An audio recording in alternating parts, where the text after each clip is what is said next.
Dr. Evil, it's about the cross progression. but it would have taken months to clear up the red tape. You know, I have one simple request, and that is to have... Cross progression. What do we have? Recolors. Right.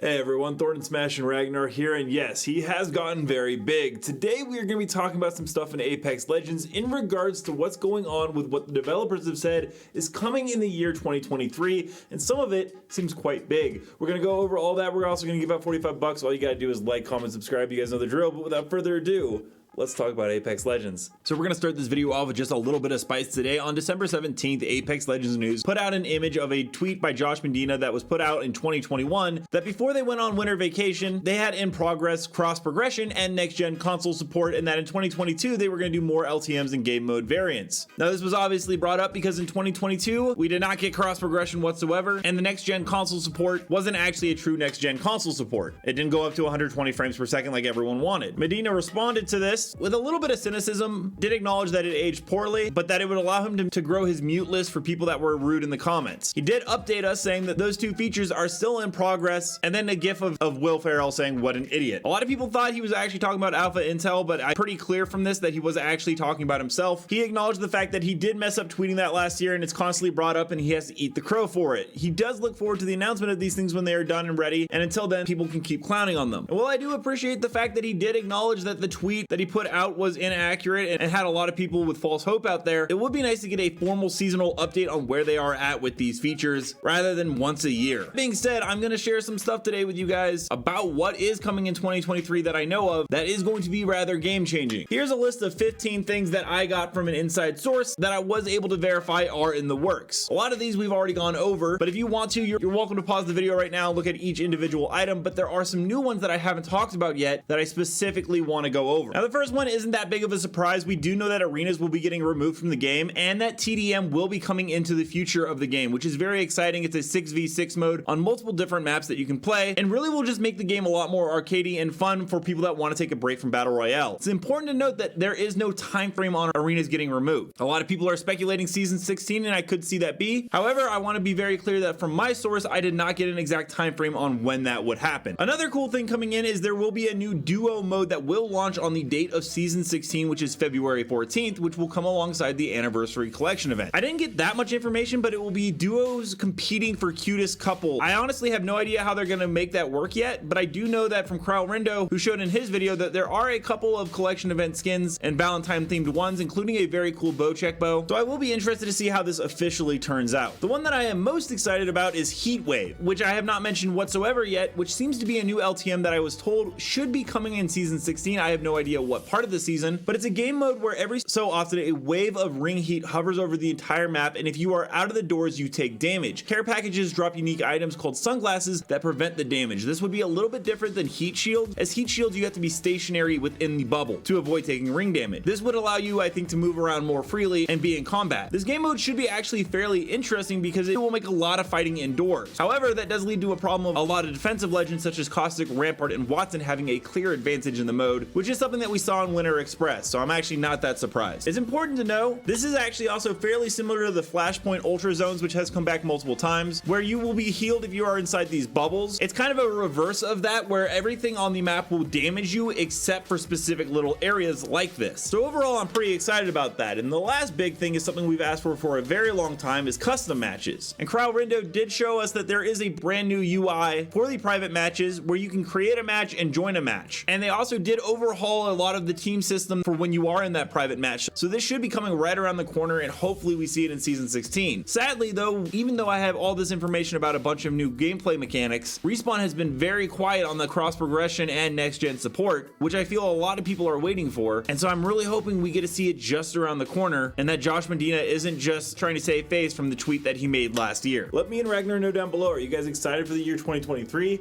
and what it will bring to Apex Legends, or are you still a little bit hesitant and have to wait to see it before you actually believe it? And until next time, Legends, keep slaying the Outlands, and we'll see you out there.